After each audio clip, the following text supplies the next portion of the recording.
নমস্কার, আপনারা দেখছেন ট্রাইবস টিভি বাংলা। নিউজ এট 5 নিয়ে আপনাদের সঙ্গে আমি শান্তনু। নিউজ এট 5 মানে আপনারা জানেন সকাল থেকে ঘটে যাওয়া গুরুত্বপূর্ণ খবর যা আমরা আপনাদের সামনে নিউজ এট 5-এ তুলে ধরি। নিউজ এট 5-এ আজকে প্রথমেই যে গুরুত্বপূর্ণ খবর দিকে আমরা নজর রাখবো, বাংলাদেশের যা এই মুহূর্তে পরিস্থিতি তার আঁচ পড়েছে কলকাতাতে, অর্থাৎ এই রাজ্যে এবং এই শহরে। কলকাতায় বাংলাদেশি হাই কমিশনের অফিসের সামনে নিরাপত্তা বাড়ালো কলকাতা পুলিশ। অর্থাৎ গতকালকে যে হিন্দু জাগরণ মঞ্চের মিছিল হয়েছিল, যে বিশৃঙ্খলা হয়েছিল, রাজপথে কিন্তু টায়ার জ্বালিয়ে বিক্ষোভ দেখানো হয়েছিল, তারপর আজকে বাংলাদেশ ডেপুটি কমিশনার অফিসের সামনে কিন্তু নিরাপত্তা বাড়িয়েছে কলকাতা পুলিশ। গতকালের কলকাতার বিক্ষোভে মাথা ফেটেছিল পুলিশ কর্তা, যে ছবি আপনারা দেখেছেন, এবং তারপর আজ কিন্তু বাংলাদেশ ডেপুটি কমিশনার অফিসের সামনে নিরাপত্তা বাড়িয়েছে কলকাতা পুলিশ। এর পাশাপাশি বাংলাদেশের সংখ্যালঘুদের পাশে দাঁড়াতে মিছিল করলো আইএসএফ। মিছিল করেছে আইএসএফ, বেগবাগানে সেই মিছিল আটকায় পুলিশ, পুলিশের সঙ্গে তাদের বচসা বাঁধে এবং রাস্তায় বসে বিক্ষোভ দেখাতে থাকে আইএসএফ দলের সমর্থকরা, যে ছবি আপনারা দেখছেন এই মুহূর্তে। আমরা যে খবরের দিকে নজর রেখেছি, বাংলাদেশে হিন্দুদের সুরক্ষা নিয়ে বাংলাদেশ সরকারের উপর চাপ বাড়িয়েছে ভারত। বিদেশ মন্ত্রকের তরফে বলা হয়েছে বাংলাদেশের হিন্দুদের নিরাপত্তা সুনিশ্চিত করার দায়িত্ব বাংলাদেশ সরকারেরই। এবং তার পাশাপাশি ব্যাংক অ্যাকাউন্ট ফ্রিজ হয়েছে চিন্ময় কৃষ্ণ দাস, চিন্ময় কৃষ্ণ প্রভুর ব্যাংক অ্যাকাউন্ট সহ বেশ কয়েকজনের ব্যাংক অ্যাকাউন্ট 30 জনের জন্য ফ্রিজ করা হয়েছে, যেমনটা খবর পাওয়া যাচ্ছে। এই নিয়েই বিস্তারিত কথা বলবো। আমার সঙ্গে রয়েছেন নিউজ রুমে আমার সহকর্মী অপ্রদীপ দাস। অপ্রদীপ, গতকালকের পর আজকেও কিন্তু আইএসএফ বাংলাদেশ ডেপুটি কমিশনের সামনে মিছিল করেছে এবং পুলিশের সঙ্গে ধস্তাধস্তি। শেষ কি খবর উঠে আসছে তোমার কাছে, বলো। তো কাল শুধু নয়, তার আগের দিন শুভেন্দু অধিকারীর নেতৃত্বে বিজেপির পরিষদীয় দলের যারা রয়েছেন বিধায়করা, তারা কিন্তু ডেপুটি হাই কমিশনের বাংলাদেশ যে ডেপুটি হাই কমিশনারের যে অফিস রয়েছে বেগবাগানে, সেইখানে গিয়েছিলেন। সেখান থেকে কিন্তু ঘটনার সূত্রপাত, সেইখানে একটা ধস্তাধস্তির পরিস্থিতির সৃষ্টি হয়। তারপরে আমরা দেখতে পাই গতকাল বঙ্গীয় হিন্দু জাগরণ মঞ্চের যারা রয়েছেন তারাও কিন্তু কলকাতা পুলিশের সঙ্গে ধস্তাধস্তিতে জড়িয়ে পড়েন এবং কলকাতা পুলিশের একজন আধিকারিকের মাথা ফাটে এবং তাকে কিন্তু হাসপাতালে ভর্তি করতে হয়, কুশ পুতুল পোড়াতে দেখা যায়। এবং আজকে আমরা দেখতে পেলাম আইএসএফ এর যারা নেতাকর্মীরা রয়েছেন তারাও কিন্তু হিন্দুদের পাশে দাঁড়াতে বা সংখ্যালঘুদের পাশে দাঁড়াতে তারাও কিন্তু এই বাংলাদেশ ডেপুটি হাই কমিশনের সামনে বিক্ষোভ দেখাতে শুরু করলেন। এবং তার পরবর্তীকালে কলকাতা পুলিশের উচ্চপদস্থ আধিকারিকদের সঙ্গে কথা বলার পরে 4 থেকে 5 জনের একটি প্রতিনিধি দল তারা কিন্তু এই বাংলাদেশ ডেপুটি হাই কমিশনের ভেতরে গিয়েছেন এবং তাদের যে ডেপুটেশন, তাদের যে দাবিপত্র সেটা পেশ করছেন।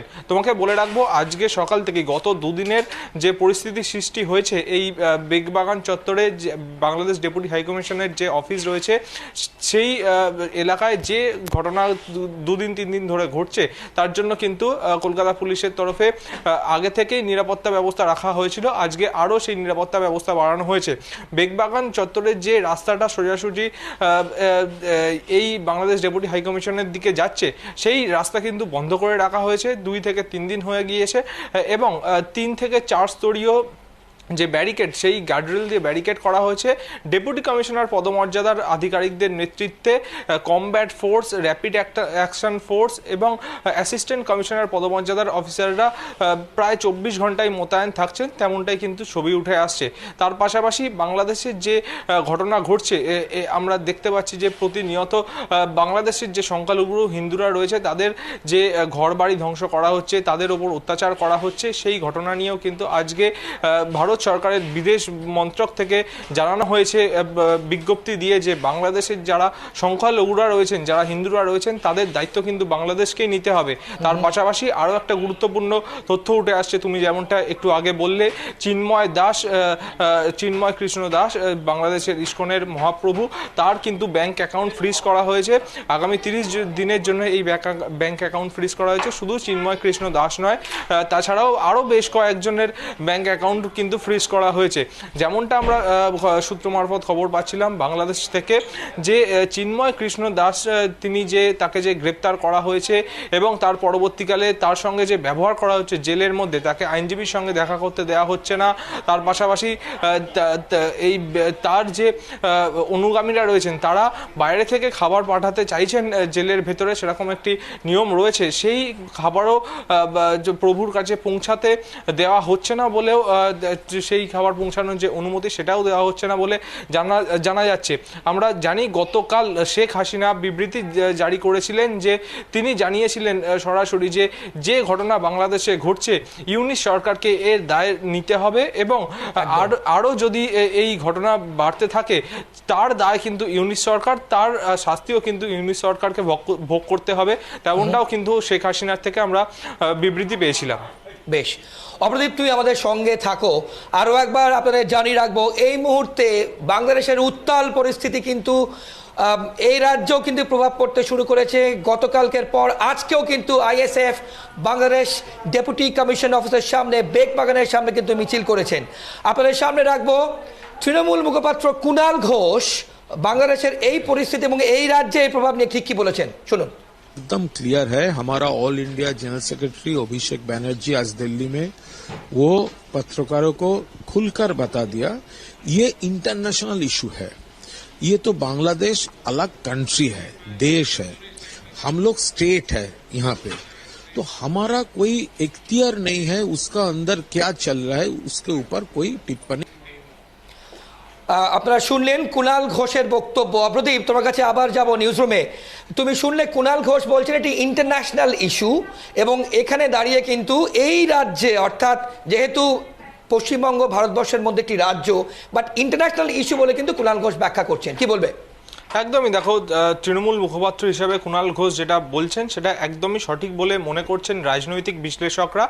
তারা বলছেন যে এই ঘটনা যেহেতু অন্য একটি রাষ্ট্রের ব্যাপার, সেটা আমাদের দেশের বিদেশ মন্ত্রক থেকেই যা বক্তব্য রাখার সেই বক্তব্যই কিন্তু রাখা হবে, এবং সেটাকেই কিন্তু সাপোর্ট করছে পশ্চিমবঙ্গের তৃণমূল কংগ্রেস সরকার, তেমনটাই কিন্তু জানালেন কুণাল ঘোষ। যদিও আমরা দেখেছি এর আগে বিভিন্ন ইস্যুতে, বাংলাদেশের বিভিন্ন ইস্যুতে তৃণমূল সরকারের বিভিন্ন নেতা মন্ত্রীদের মুখ খুলতে, কিন্তু এই যে বিগত দিনে যে ঘটনাগুলি ঘটে যাচ্ছে, সাম্প্রতিক যে ঘটনাগুলি ঘটছে, সেই ঘটনা নিয়ে কিন্তু একেবারেই চুপ থেকেছে তৃণমূল সরকার থেকে মুখ্যমন্ত্রী স্বয়ং। বেশ, আপনারা শুনলেন, আপনাদের সামনে রাখলাম কুণাল ঘোষের বক্তব্য। এবার বিরোধী দলনেতা শুভেন্দু অধিকারী তিনি কি বলেছেন দেখুন। Taliban ruler Yunus, he is feeling fear psychosis. আমরা আবার যাব, নিউজ রুমে আছেন অপ্রদীপ, আমার সহকর্মী অপ্রদীপ। শুভেন্দু অধিকারীর বক্তব্য শুনলেন, কিভাবে ব্যাখ্যা করবে? দেখো, আমরা শুভেন্দু অধিকারী যে বক্তব্য শুনলাম সেখান থেকে স্পষ্ট উঠে আসছে যে তিনি চাইছেন এই যে বাংলাদেশ ইস্যুটা সামনে নিয়ে এসে পশ্চিমবঙ্গের যে ভোট ব্যাংক সেটাকে ক্যাপচার করতে। তুমি জানো যে গত যে লোকসভা ভোট গিয়েছে সেই লোকসভা ভোটে কিন্তু শুভেন্দু অধিকারীর হাতে দায়িত্ব ছিল বলা যেতে পারে। তিনি সেই লোকসভা ভোটে বিজেপি গত লোকসভার থেকেও কম আসন পেয়েছে, তার দায়ভার কিন্তু অনেকটাই শুভেন্দু অধিকারীর কাঁধে গিয়ে পড়েছে। এবার বাংলাদেশে যেহেতু হিন্দুরা সংখ্যালঘু, সেই যে হিন্দুত্ব সাম্প্রদায়িকতাকে টেনে এনে এই বাংলায় পশ্চিমবঙ্গে তিনি কিন্তু ভোটের রাজনীতি করতে চাইছেন, তেমনটাই কিন্তু রাজনৈতিক বিশ্লেষকদের মন্তব্য। যদিও আমরা এই যে ঘটনাগুলো ঘটছে পরপর, তখন থেকেই কিন্তু আমরা দেখতে পাচ্ছি শুভেন্দু অধিকারী এই বিষয়টা নিয়ে সর্বপ্রথম মিছিল করছেন, এবং শুভেন্দু অধিকারী কিন্তু প্রথম থেকেই মুখ খুলছেন। যদিও রাজ্যের শাসক দল তৃণমূল সরকার তাদের বক্তব্য যে শুভেন্দু অধিকারী যে এই ধরনের মন্তব্য করছেন, সেটাও কিন্তু এই পশ্চিমবঙ্গের ক্ষেত্রে যে সাম্প্রদায়িকতা ছড়িয়ে ভোট বিভাজন এবং ভোট ব্যাংকের রাজনীতি করার জন্যই কিন্তু শুভেন্দু অধিকারী। আমি তোমাকে একটু থামাচ্ছি অপ্রদীপ, একটু থামাচ্ছি। এখানে কিন্তু তালিবানদের সঙ্গে তিনি তুলনা করছেন বিরোধী দলনেতা, বলো। হ্যাঁ, একদমই তালিবানদের সঙ্গে তুলনা করছেন, যদিও ভারত সরকার সেটা সম্পর্ক ব্যাকডোর চ্যানেল দিয়ে কথাবার্তা বলছে বলেই আমরা জানতে পারছি, কিন্তু যে ইউনিশ সরকারের যে বক্তব্যগুলো সামনে আসছে, যে বক্তব্য একরকম সামনে আসছে, কাজে অন্যরকম কাজ কিন্তু সামনে আসছে। তুমি যদি দেখো গতকাল সুপ্রিম কোর্টে যে বাংলাদেশ হাইকোর্টে যে ইউনিশ সরকারের তরফে যে বক্তব্য পেশ করা হয়েছে, সেই বক্তব্যে দেখা যাচ্ছে যে ইউনিশ সরকার বলছে তারা প্রথম থেকেই হিন্দুদের, তাদের দেশে যারা সংখ্যালঘুরা রয়েছেন তাদের পাশে থেকেছেন, তাদের যে স্বাধীনতা সেটা তারা দিয়েছেন, কিন্তু কাজে আমরা দেখতে পাচ্ছি না সেই কথা। বিষয়টা হয়ে যাচ্ছে কাজে এক, এবং হাইকোর্ট বা সুপ্রিম কোর্টে মন্তব্য আরেক করছেন ইউনিশ সরকার, এবং তার জন্যই কিন্তু শুভেন্দু অধিকারী তালিবানি সরকারের সঙ্গে তুলনা করছেন। বেশ বেশ, এর পাশাপাশি আপনাদেরকে এবার দেখাবো বিজেপি নেত্রী অগ্নিমিত্রা পাল ঠিক কি বলেছেন, দেখুন। अगर कुछ होता है हमारे चिन्मय प्रभु जी का और हमारे हिंदू भाई बहनों का, हम लोग चुप नहीं बैठेंगे। बंगाल चुप नहीं बैठेगा, बंगाल के हिंदू चुप नहीं बैठेगा। আপনারা শুনলেন অগ্নিমিত্রা পাল বলছেন বাংলার হিন্দুরা কিন্তু ছেড়ে কথা বলবে না। অব্রদীপ, একদমই, তুমি যেটা যে লাইনে শুভেন্দু অধিকারী কথা বলছেন সেই একই লাইনেই কিন্তু অগ্নিমিত্রা পাল বিজেপি বিধায়ক এবং শুভেন্দু অধিকারীর অত্যন্ত ঘনিষ্ঠ বলে রাজনৈতিক বিশ্লেষকরা মন্তব্য করেন, তিনিও কিন্তু একই সুরে কথা বলছেন। এবং যে তোমাকে আগেই যেমনটা বললাম যে হিন্দুত্বকে কাজে লাগিয়ে ভোট রাজনীতি করতে চাইছেন বিরোধী দলনেতা শুভেন্দু অধিকারী এবং বিজেপি বিধায়ক অগ্নিমিত্রা পাল, রাজনৈতিক বিশ্লেষকদের এটাই কিন্তু বক্তব্য।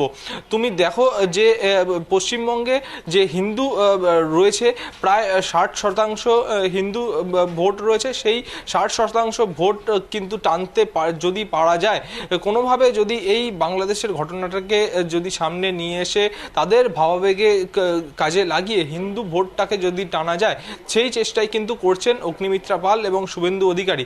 যদিও এই যে ঘটনাগুলি ঘটছে, তুমি দেখো শুভেন্দু অধিকারী মিছিল করেছেন বেহালায়, তারপরে বাংলাদেশ ডেপুটি হাই কমিশনের সামনে, তারপরে হিন্দু জাগরণ মঞ্চের মিছিল এবং আজকে আইএসএফ এর মিছিল, কিভাবে কলকাতা পুলিশের সঙ্গে ধস্তাধস্তি হচ্ছে, রণক্ষেত্র হয়ে উঠছে কলকাতা। যদিও শান্তিপূর্ণভাবেও কিন্তু মিছিল করা যায়, শান্তিপূর্ণভাবেও কিন্তু প্রতিবাদ করা যায়, সেই লাইনটাকে সামনে না এনে তারা কিন্তু উগ্র হিন্দুত্বের কথা, উগ্র বিরোধিতার কথা, ছেড়ে কথা বলবে না, এই ধরনের মন্তব্যগুলো করে কিন্তু আরো উস্কানি দিচ্ছেন, তেমনটাই রাজনৈতিক বিশ্লেষকদের মন্তব্য। বেশ অব্রদীপ, তুমি যার কথা বললে অর্থাৎ আইএসএফ, নওশাদ সিদ্দিকী আইএসএফ এর বিধায়ক, তিনি কি বলেছেন এই ইস্যু নিয়ে, রাখবো আপনাদের সামনে, দেখুন। बांग्लादेश में जो चल रहा है उसके खिलाफ हम लोग हैं। हम इसको रोकने के लिए ऑलरेडी हम लोग यहाँ का जो कलकत्ता में हाई कमिश्नर है उनके हम लोग मेल भी किया है, उसको किया है। बाद में हम लोग भी फिजिकली जाके मीट करके उनको बोलेंगे। देखिए बात किया है ना, सिर्फ बांग्लादेश का बात नहीं, आप पूरा वर्ल्ड में देखिए जहाँ ब्लैक है व्हाइट उन लोग के ऊपर कितना प्रेशर डालते हैं। আবার আমরা যাব অপ্রদীপের কাছে। অপ্রদীপ, আমরা দেখলাম গতকাল হিন্দু জাগরণ মঞ্চ বাংলাদেশ ডেপুটি হাই কমিশনার অফিসের সামনে তাণ্ডব হলো, ঠিক আজকেই আইএসএফ, নওশাদ সিদ্দিকীর দল আইএসএফ কিন্তু আজকে সে একই জিনিস, কতটা সিগনিফিকেন্ট বলে মনে করছো তুমি? কালকে হিন্দু জাগরণ মঞ্চ, আজকে আইএসএফ, বলো।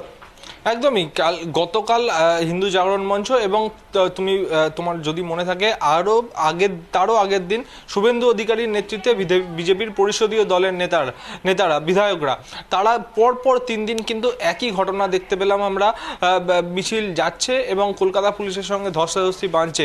এবং গতকাল কলকাতা পুলিশের একজন আধিকারিকের কিন্তু তিনি চোট পেয়েছেন, তিনি ইতিমধ্যেই হাসপাতালে ভর্তি রয়েছেন। এই ঘটনা কিন্তু যথেষ্ট উদ্বেগজনক।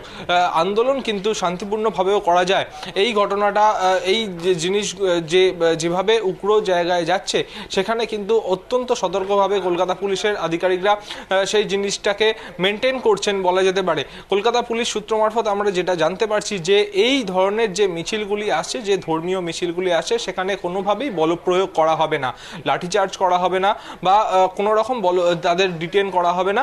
যদি পরিস্থিতি অন্যদিকে যায় তাহলে কিন্তু কলকাতা পুলিশ সেই ব্যবস্থাগুলো নেবে। যদি কলকাতা পুলিশের উচ্চপদস্থ আধিকারিকদের সঙ্গে গত 3 দিনই দেখতে পারো তুমি, যদি শুভেন্দু অধিকারীর নেতৃত্বে বিজেপির পরিষদীয় দলের বিধায়করা, তারপরে গতকাল হিন্দু জাগরণ মঞ্চের যারা রয়েছেন তারা, এবং আজকে আইএসএফ এর নেতাকর্মীরা কলকাতা পুলিশের সঙ্গে কিন্তু কথা বললে তারা 4 থেকে 5 জন তারা কিন্তু অ্যালাউ করছেন বাংলাদেশ ডেপুটি হাই কমিশনে গিয়ে তাদের দাবিপত্র পেশের জন্য। তাহলে কেন এই ধরনের ধস্তাধস্তি হচ্ছে? তাহলে কেন এই ধরনের কেউ আহত হবেন? কলকাতা পুলিশের একজন আহত হয়েছেন গতকাল, কেউ আন্দোলনকারীদের মধ্যেও কেউ আহত হতে পারেন, যারা পথ চলতি মানুষ তারাও আহত হতে পারেন। কেন এই ধরনের ঘটনা ঘটবে তেমনটাও কিন্তু প্রশ্ন উঠছে বিভিন্ন মহল থেকে। বেশ, অপ্রদীপ আমাদের সঙ্গে থাকবে। সব শেষে আপনাদের দেখাবো कांग्रेस नेता अधीर रंजन चौधरी तार की बक्तव्य शुনুন। ये बड़ा चिंताजनक है, तो बड़ा मतलब मुद्दा बड़ा गंभीर है, बड़ा चिंताजनक है, और ये हमारे लिए अगले दिन इस तरीके की अगर चलते रहे तो हमारे सुरक्षा के लिए ये खतरा बन सकता है। আমি আবার ফিরবো অপ্রদীপের কাছে। অপ্রদীপ, কংগ্রেসের স্ট্যান্ড শুনলে অধীর রঞ্জন চৌধুরী কি বলছেন উদ্বেগজনক, এবং প্রত্যেকে কিন্তু খুব টেনশনের মধ্যে দিয়ে আছেন, যেটা তিনি বললেন, কিভাবে ব্যাখ্যা করবে? একদমই, দেখো প্রত্যেকটা রাজনৈতিক দলেরই এখন যেটা মূল লক্ষ্য হওয়ার কথা, যে ভারত সরকার যে সিদ্ধান্তগুলো নিচ্ছে সেই সিদ্ধান্তগুলো ফলপ্রসূ যাতে হয় সমস্তভাবে, সেটাকে সচেষ্ট হওয়া সেই বিষয়গুলিতে। কিন্তু আমরা দেখতে পাচ্ছি বিভিন্ন রাজনৈতিক দল তার মধ্যে বিরোধিতা করছেন, উগ্র হিন্দুত্বের কথা বলছেন। এই জিনিসগুলো কিন্তু সামনে আসছে।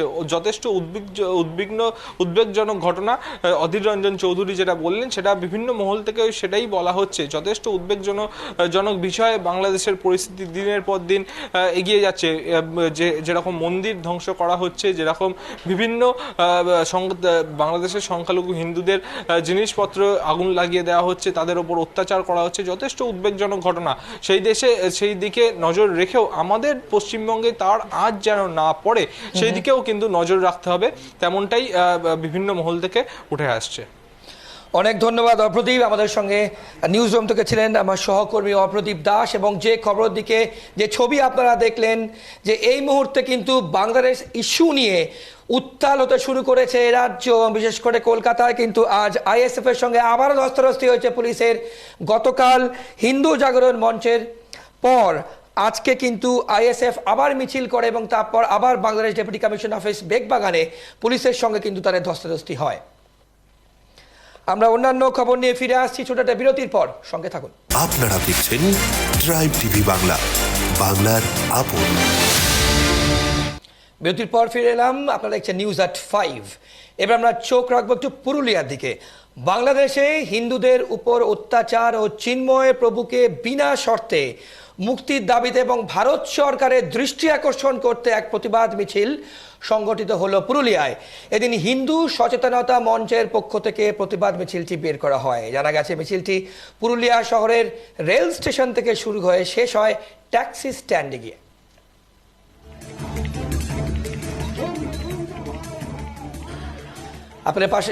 আপনাদের শোনাবো হিন্দু মঞ্চের সদস্য কি বলেছেন, শুনুন। হিন্দুদের উপরে অবর্ণনীয় অত্যাচার হচ্ছে, সেই অত্যাচারের একটা সামগ্রিক প্রতিবাদ এবং ভারত সরকারের দৃষ্টি আকর্ষণ করা। কর্মসূচি হচ্ছে এখান থেকে পদযাত্রা সহকারে, বিভিন্ন স্লোগান সহকারে, শান্তিপূর্ণভাবে পদযাত্রা সহকারে আমরা যাব ট্যাক্সি স্ট্যান্ড পর্যন্ত, এবং এটার মাধ্যমে আমরা প্রশাসন তথা ভারতবর্ষের সরকারের দৃষ্টি আকর্ষণ করতে চাইছি, যাতে তারা এইটার নিরিখে সঠিক পদক্ষেপ নেন এবং বাংলাদেশে যে হিন্দু নিধন মহাযজ্ঞ চলছে সেই নিধন যজ্ঞে ভারত সরকার হস্তক্ষেপ করে হিন্দুদের রক্ষা করুন।